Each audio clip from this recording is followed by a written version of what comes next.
नमस्कार, India news देख रहे हैं आप और मैं हूं आपके साथ सचिन दुबे। देवभूमि लाइव की शुरुआत करेंगे बड़ी खबर के साथ। केंद्रीय पर्यवेक्षक नरेंद्र सिंह तोमर पहुंचे हैं देहरादून। आज विधानमंडल दल की बैठक में होगा नए सीएम का चुनाव।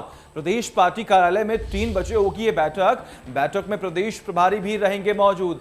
सतपाल महाराज, धन सिंह रावत का नाम सबसे आगे चल रहा है। जी हां, ये बड़ी खबर हम आपको बता रहे हैं। बीते कुछ दिनों में हमने देखा किस तरीके से उत्तराखंड में सियासी जो संग्राम है, जो सियासी घमासान है, वो लगातार बढ़ा है। और ऐसे में कल ये अचानक से खबर सामने आई कि मुख्यमंत्री पद से इस्तीफा दे सकते हैं। और शाम होते होते ये अटकलें जो हैं वो सच में होती साबित हुई दिखाई दी। और खास तौर पर अगर हम बात करें तो 115 दिन के मुख्यमंत्री रहे सीएम तीरथ सिंह रावत ने शाम 11:15 बजे राज्यपाल बेबी रानी मौर्य को अपना इस्तीफा सौंप दिया, जिसके बाद अब नए सीएम की खोज लगातार जारी है। बीजेपी के तमाम दिग्गज नेताओं की तरफ से ये बैठक का दौर भी अब शुरू हो चुका है। ऐसे में अगर हम बात करें तो केंद्रीय पर्यवेक्षक नरेंद्र सिंह तोमर जो हैं वो पहुंच चुके हैं। आज 3 बजे ये बैठक होने वाली है और बैठक भी बेहद महत्वपूर्ण होगी कि आखिर ये मुख्यमंत्री पद का जो ताज है आखिर किसके ऊपर सजेगा, ये बड़ा सवाल है। लेकिन अंत में अगर हम बात करें तो ये कहा जा रहा है कि आज जो है मुख्यमंत्री आखिर कौन बनेगा उत्तराखंड का, नाम पर मुहर लग जाएगी। लेकिन फिलहाल वो 2 नाम हैं जो कि सबसे आगे चल रहे हैं। अगर हम बात करें तो यहां पर धन सिंह रावत के अलावा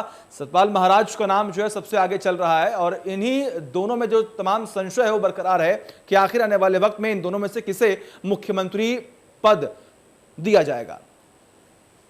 की बैठक में हम नेता का चयन कर लिया जाएगा। उसके बाद में हम राज्यपाल से मिलकर सरकार बनाने के लिए उनसे निवेदन करेंगे और आगे की कार्रवाई फिर मुख्यमंत्री जो चुने जाएंगे उनके आधार पर तय होगी। मुख्यमंत्री के कौन होंगे, विधायकों में से होंगे या? संभावना यही है कि विधायकों में से ही हो। ऐसा संकट क्यों आया सर, जिस तरह से अचानक से? देखिए, 2 चीज़ें हैं कि जब मैंने पहले भी कहा था 164(4) और 151(1) पीपल रिप्रेजेंटेटिव एक्ट और संविधान, दोनों में जो व्याख्या है उसके आधार पर चुनाव आयोग को चुनाव कराने में दिक्कत नहीं थी। लेकिन चूंकि उन्होंने एक लेटर जारी किया था कि हम कोरोना के कारण अभी 1 वर्ष कोई चुनाव नहीं कराएंगे, खासतौर पर उपचुनाव, ऐसी परिस्थितियों में हमारे सामने एक ही रास्ता बचता था कि मुख्यमंत्री जी इस्तीफा दें और नया कोई नेता चुना जाए। वो रास्ता ही अपनाया गया। मुख्यमंत्री आज ही शपथ लेंगे? अब ये मैंने कहा ना, वहाँ तक की कार्रवाई करने के बाद वो तय करेंगे। एक सवाल हो है कि आपके द्वार से जो विधायक है उन पर मुकदमा दर्ज हुआ है, उस पर पड़ती, उससे पहले आप देखो थोड़े 4-6-10 दिन पहले ही उनसे इस प्रकार का एक प्रकरण आया था कि ब्लैकमेलिंग टाइप करके, तो पुलिस ने बाकायदा रिकॉर्ड करके उन 5-4 लोगों को अरेस्ट किया था। उसके बाद उनकी जमानत होने के बाद उन्होंने कोर्ट में इस प्रकार कार्रवाई की। मुझे लगता है कि कोर्ट में हो सकता है तथ्यों की जानकारी ना दी गई।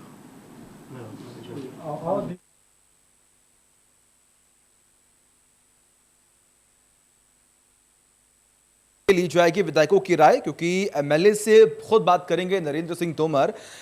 बताया जा रहा है कि टीटी8 विधानसभा सीट से बीजेपी विधायक और पूर्व में प्रदेश अध्यक्ष रहे बिशन सिंह चुफाल या फिर त्रिवेंद्र सिंह रावत में से कोई एक उत्तराखंड का नया सीएम हो सकता है। ऐसा हम इसलिए कह रहे हैं क्योंकि अगर हम बात करें तो सुबह से ही पूर्व सीएम त्रिवेंद्र सिंह रावत के घर पर जो है वो सुखबुगाहट काफी तेज हो चुकी है, हलचल काफी तेज यहाँ पर हो चुकी है। और खास तौर पर जब हमने देखा है कई बार ऐसा हो चुका है कि उत्तराखंड में बीजेपी की तरफ जो मुख्यमंत्री बनाए जाते हैं उनको लेकर तमाम कयास होते हैं। लेकिन फिलहाल जब आज 3 बजे ये बैठक होगी तो बैठक के बाद जो है वो साफ हो पाएगा। हमारे साथ इस वक्त उत्तराखंड से हमारे ब्यूरो चीफ किशोर रावत जुड़े हुए हैं। किशोर, उत्तराखंड के अगर हम बात करें तो पूर्व मुख्यमंत्री, वर्तमान में जो जिन मुख्यमंत्री ने इस्तीफा दे दिया, कल हमने देखा किस तरीके से जो उत्तराखंड में सियासी सुखबुगाहट है वो काफी तेज चली। रात में 11:15 बजे यहां पर अपने पद से इस्तीफा दिया तीरथ सिंह रावत ने। लेकिन अब कयास ये लगाए जा रहे हैं कि आखिर आने वाले वक्त में मुख्यमंत्री कौन बनने वाला है, इस रेस में कौन सबसे आगे है और क्या तैयारियां, क्या बातें जो है वो चल रही है फिलहाल। देखिए, अगर मुख्यमंत्री की रेस में देखें तो अभी फिलहाल बीजेपी के आला कमान के पास ही वो बंद लिफाफा है जिसका नाम होगा। पर्यवेक्षक के तौर पर नरेंद्र तोमर अभी कुछ देर पहले बीजापुर सेफ हाउस पहुंचे हैं। उनके साथ वो मौजूद थे, दुष्यंत गौतम। अब मीटिंग होगी, भाजपा प्रदेश अध्यक्ष यहाँ मौजूद है, कुछ विधायक मौजूद है, मंत्री भी रहेंगे, उनके साथ एक मीटिंग होगी। मीटिंग के बाद क्या होगा कि आखिर वो किस नाम की घोषणा 3 बजे के करीब करेंगे। फिलहाल वो टटोलेंगे तो वाकई अगर चेंज किया है तो कितना फायदा है कितना नुकसान है। हालांकि बीजेपी इसको पहले ही कर चुकी है, सारी चीजों तय। लेकिन अब ऐसे में बीजेपी के लिए सबसे बड़ी दिक्कत यह है कि वो जिस नाम को लाएगी वो 2022 में किस तरीके से सत्ता तक पहुंचाता है या फिर कितनी चीजें तय कर पाता है। क्योंकि बीजेपी ने 57 मैंडेट के बाद भी मुख्यमंत्री पहले त्रिवेंद्र रावत थे, फिर तीरथ रावत पहुंचे और तीरथ रावत को हटा दिया तो नए का चुनाव आज हो जाएगा।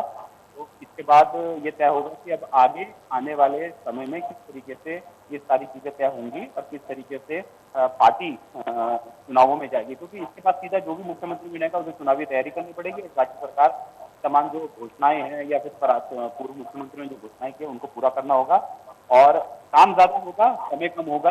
कितना सफल हो पाते हैं ये आने वाला समय बता पाएगा।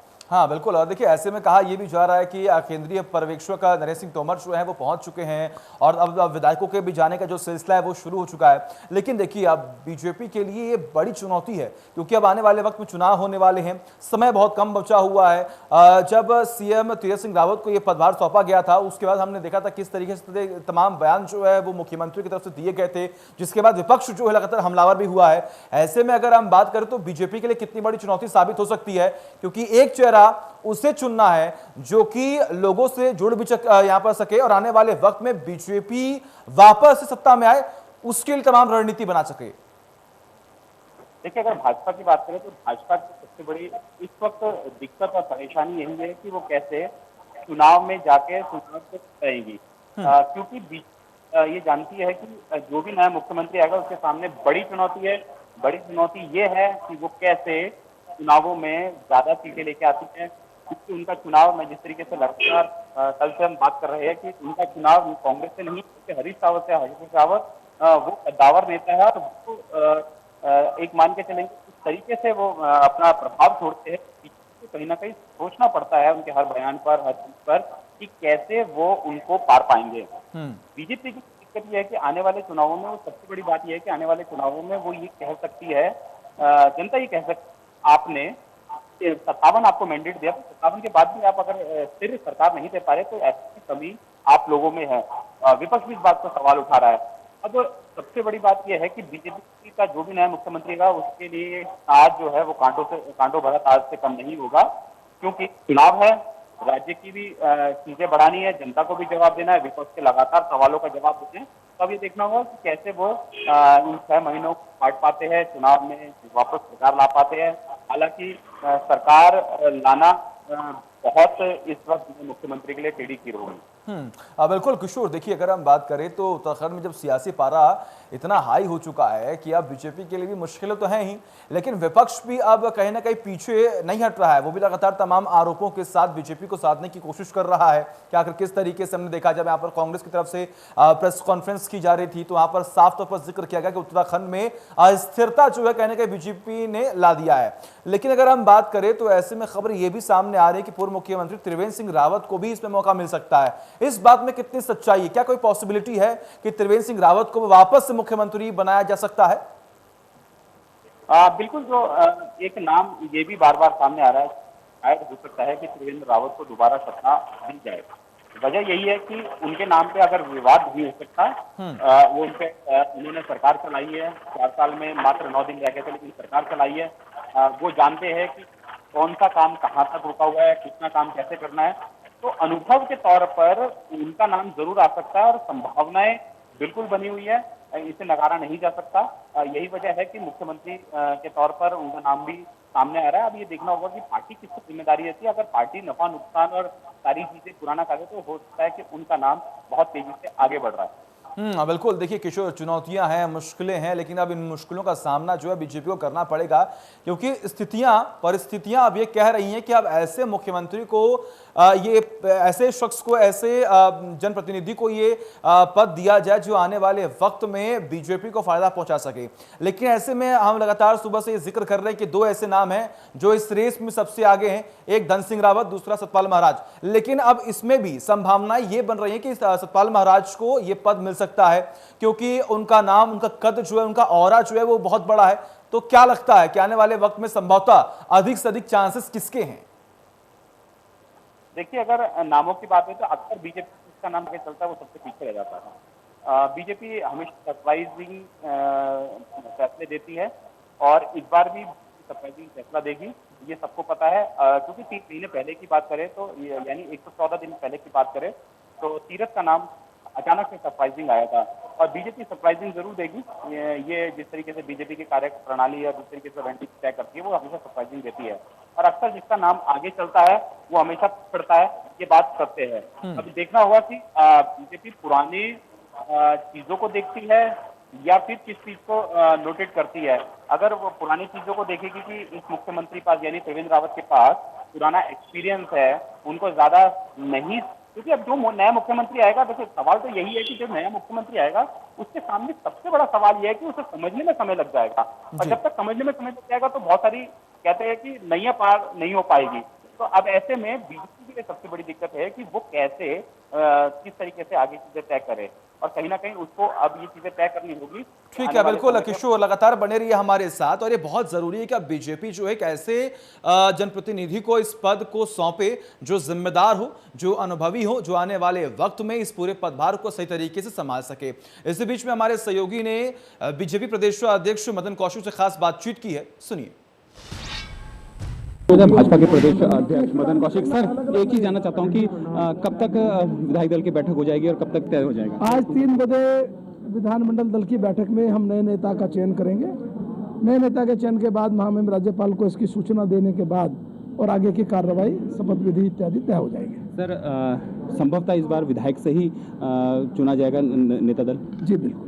अच्छा, एक चीज़ है सर, शपथ ग्रहण कब तक होगा? क्योंकि माना ही जा रहा है कि 3 बजे बैठक है, उसके बाद तो हो सकता है कि वो नया नेता चुनने के बाद वो उनको तय करना है कि शपथ कब करनी है। अच्छा सर, एक चीज़ जानना चाह रहा हूँ तो कि क्या वजह रही कि आखिर 3 महीने बाद चेंज करना पड़ा, और क्योंकि विपक्ष आपसे सवाल कर रहा है बार बार इस बात को लेकर? विपक्ष को सवाल करने का अधिकार नहीं है। हम लोग जानते हैं कि संवैधानिक संस्थाओं का सम्मान कैसे किया जाता है। वो लोग जिन्होंने देश पर इमरजेंसी थोपी, जो लोकतंत्र को मानने के लिए कभी तैयार नहीं हुए, वो लोग जिनके नेता ने संविधान का अपमान अपने प्रधानमंत्री के द्वारा बनाए गए कानून को फाड़कर रद्दी की टोकरी में डाला। हम लोगों ने तो जो आज चुनाव आयोग ने एक पत्र लिखा 1 साल तक चुनाव नहीं कराएंगे, हमारे सामने कोई रास्ता नहीं था। यही था कि तत्काल हम लोग हमारे मुख्यमंत्री ने इस्तीफा दिया है और आगे की कार्रवाई शुरू कर दिया है। बहुत शुक्रिया। ये थे कि मदन कौशिक जी, उन्होंने कहा है कि आज ही विधायक दल का नेता चुन लिया जाएगा और साथ ही विधायकों में से ही इस बार विधायक दल का नेता होगा और संभवतः आज ही शपथ ग्रहण समारोह होगा। किशोर रावत, इंडिया न्यूज। और वही उत्तराखंड के मुख्यमंत्री तीरथ सिंह रावत ने शुक्रवार रात करीब 11:15 बजे राज्यपाल बेबी रानी मौर्य को अपना इस्तीफा सौंप दिया। वे सिर्फ 115 दिन ही मुख्यमंत्री रह पाए। इससे पहले बीजेपी से 2002 में भगत सिंह कोश्यारी 123 दिन सीएम रहे थे। इस्तीफे के बाद रावत ने कहा कि संवैधानिक संकट की वजह से उन्होंने यह कदम उठाया है। उनको मौका देने के लिए प्रधानमंत्री नरेंद्र मोदी को उन्होंने धन्यवाद भी दिया। वहीं भाजपा के प्रदेश अध्यक्ष मदन कौशिक ने कहा कि आलाकमान के कहने पर मुख्यमंत्री ने इस्तीफा दिया है। उन्होंने बताया कि अगला मुख्यमंत्री कोई विधायक ही होगा। शनिवार को होने वाली विधायक दल की बैठक में इस पर फैसला लिया जाएगा, जो बैठक आज दोपहर 3 बजे शुरू हो जाएगी।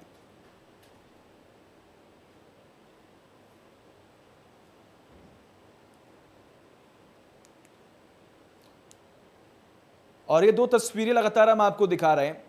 एक 10 मार्च 2021 की, जब सीएम तीरथ सिंह रावत ने शपथ लिया और उत्तराखंड के मुख्यमंत्री पद पर काबिज हुए। वहीं दूसरी ओर 2 जुलाई 2021, जब उन्होंने बेबी रानी मौर्य, जो कि राज्यपाल है, उनको इस्तीफा सौंपा है।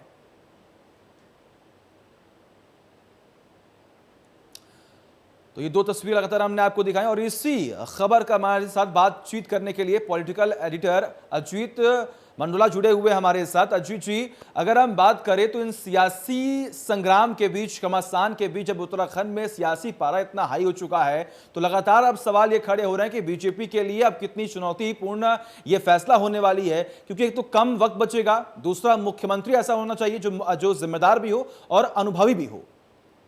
देखिए, ये मेरा ये मानना है कि ये बीजेपी का जो आला कमान है, ये उसका बहुत बड़ा फेलियर है। वो कहीं ना कहीं ये बीजेपी ने ये पहली बार नहीं करा इस तरह की गलतियां। बीजेपी ने, अगर आपको याद होगा कि दिल्ली में भी ये गलती करी थी जब मदन लाल खुराना मुख्यमंत्री थे। 3 मुख्यमंत्री बदल दिए थे चुनाव साल में जी। और उससे पहले उत्तराखंड में भी चुनाव साल में इन्होंने भगत सिंह कोश्यारी को बनाया था। जब पहली बार उत्तराखंड राज्य का गठन हुआ चुनाव के टाइम पे, उनको भी जल्दी बदल दिया था। ऐसी भुवनचंद खंडूरी को हटाया, रमेश पोखरियाल निशंक को हटाया, फिर रमेश पोखरियाल निशंक को हटाया, फिर भुवनचंद खंडूरी को बनाया। और जब जब उन्होंने ये प्रयोग करे, बीजेपी बुरी तरह हारी है। और उत्तराखंड में ये इन्होंने जिस तरीके से, पहले तो जब तीरथ सिंह रावत को जिम्मेदारी दी, उसी टाइम ही सारी चीजों का ज्ञान आला कमान को होना चाहिए था कि अगर, लेकिन ये कहीं ना कहीं बंगाल चुनाव में जो बीजेपी ने डिफीट खाई है, बहुत करा दी, जो हार हुई है, उससे पूरा समीकरण बीजेपी आला कमान का गड़बड़ा गया। और कोरोना दूसरा कोरोना ने भी कहीं ना कहीं आला कमान की दिक्कत, आला कमान के लिए परेशानी खड़ी करी। लेकिन मेरा ये मानना है कि बीजेपी आला कमान को ये पता होना चाहिए था कि संविधान के हिसाब से अगर चुनाव साल में कम समय रहता है तो चुनाव नहीं कराया जाता है। अब जबकि तीरथ सिंह रावत को आपने एक ऐसे व्यक्ति को उत्तराखंड की कमान दी कि जो केवल अपने इलाके में ही चुनाव जीतने की क्षमता रख सकता था, बाकी वो दूसरी जगह से अगर चुनाव लड़ता तो हारने का खतरा था। तो उस समय आला कमान को सोचना चाहिए था कि हम कैसे व्यक्ति को प्रदेश की कमान दे रहे हैं। तीरथ सिंह रावत के पास बहुत अनुभव नहीं था, उनकी कोई गलती नहीं है इसमें तीरथ सिंह रावत की, इसमें गलती है बीजेपी आला कमान की। अब बीजेपी आला कमान ने ये दांव खेला है। अब जो अटकलें हैं, चर्चाएं हैं, राजनीतिक विश्लेषक कह रहे हैं कि बंगाल की राजनीति को देखकर किया है। ममता बनर्जी को अभी कोशिश करेंगे कि कोरोना के चलते वो चुनाव न लड़ पाए अक्टूबर, उनको 3 नवंबर से पहले चुनाव जीतना है ममता बनर्जी को। अगर वो चुनाव नहीं लड़ पाएंगी तो उनको भी मुख्यमंत्री पद की कुर्सी छोड़नी पड़ेगी, तो उससे बंगाल की राजनीति में काफी असर पड़ेगा। तो बीजेपी ये जो राजनीति कर रही है, इससे कहीं ना कहीं आने वाले टाइम पे बीजेपी के लिए भी दिक्कतें खड़ी हो सकती है। जहां तक बिल्कुल अजीत जी, बहुत बहुत शुक्रिया आपका तमाम जानकारी के लिए, और लगातार नजर आप बनाए रखें, तमाम अपडेट्स हम आपसे लेते रहेंगे। आगे बढ़ेंगे। मुख्यमंत्री तीरथ सिंह रावत ने शुक्रवार को सीएम पद से इस्तीफा देने से पहले प्रेस कॉन्फ्रेंस कर विभिन्न विभागों में 22,340 पदों पर नियुक्तियां और कोविड महामारी से प्रभावित व्यवसायों को 2,000 करोड़ की राहत दिए जाने के बारे में जानकारी दी। उन्होंने कहा कि सरकार अगले 6 महीने के भीतर नियुक्तियां देगी। प्रेस कॉन्फ्रेंस में सीएम ने इस दौरान नेतृत्व परिवर्तन और इस्तीफे के सवाल पर कुछ नहीं बोला था और अपनी बात कहकर सीधे निकल गए थे। शुक्रवार देर रात सचिवालय स्थित मीडिया सेंटर में आनन फानन में बुलाई गई पत्रकार वार्ता यानी कि प्रेस कॉन्फ्रेंस में सीएम तीरथ सिंह रावत ने घोषणाओं की झड़ी लगा दी थी। चलिए सभी पत्रकार मित्रों का धन्यवाद। 2-1 विषय में आपके सामने रखने वाला हूँ। एक तो अभी जो हम लोग कोविड महामारी कोरोना से, और अब तो काफ़ी निजात पाए हैं, राहत पाए हैं, लेकिन साथ ही जो हमारे ट्रांसपोर्ट थे, टूरिज्म विभाग था, ऐसे उनको काफ़ी कठिनाइयाँ, आर्थिक दृष्टि से दिक्कतें आई हैं। ऐसे लोगों के लिए बिजली, पानी, वो भी एक समस्या रही है। तो उसको लेकर के हमने उनको कुछ सुविधाएं जो माफ़ की जा सकती थी वो किया है। संपूर्ण विश्व की अर्थव्यवस्था पर गंभीर प्रतिकूल प्रभाव पड़ा है, ऐसा जो मैंने बताया, और इसको लेकर सरकार ने वर्ष 2021 में लोगों को स्वरोजगार व्यवसाय पर कोविड-19 के प्रतिकूल प्रभाव से राहत सहायता देने हेतु विभिन्न कदम उठाए हैं, जिसके द्वारा लोगों को डीबीटी के माध्यम से। और उससे भी बड़ी खबर सामने आ रही है जहां पर कांग्रेस का बीजेपी पर हमला। प्रेस कॉन्फ्रेंस कर बीजेपी पर बोला हमला। प्रदेश अध्यक्ष प्रीतम सिंह ने प्रेस कॉन्फ्रेंस किया और प्रीतम सिंह ने बीजेपी पर हमला बोला।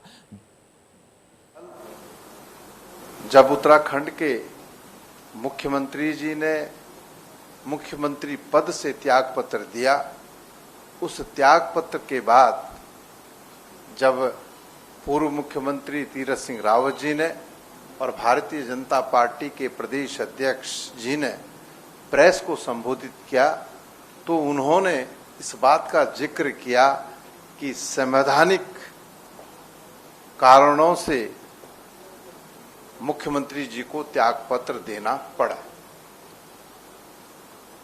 और मैं कहना चाहता हूं कि भारतीय जनता पार्टी के लोग प्रदेश और देश के लोगों को दिग्भ्रमित करने का काम कर रहे हैं। पूर्व मुख्यमंत्री तीरथ सिंह रावत जी ने 10 मार्च को मुख्यमंत्री पद की शपथ ली थी और संवैधानिक व्यवस्थाएं हैं कि अगर कोई व्यक्ति सदन का सदस्य नहीं है, अगर वो मुख्य। और इसी के साथ फिलहाल देवभूमि लाइव में बस इतना ही। देखते रहिए इंडिया न्यूज। नमस्कार।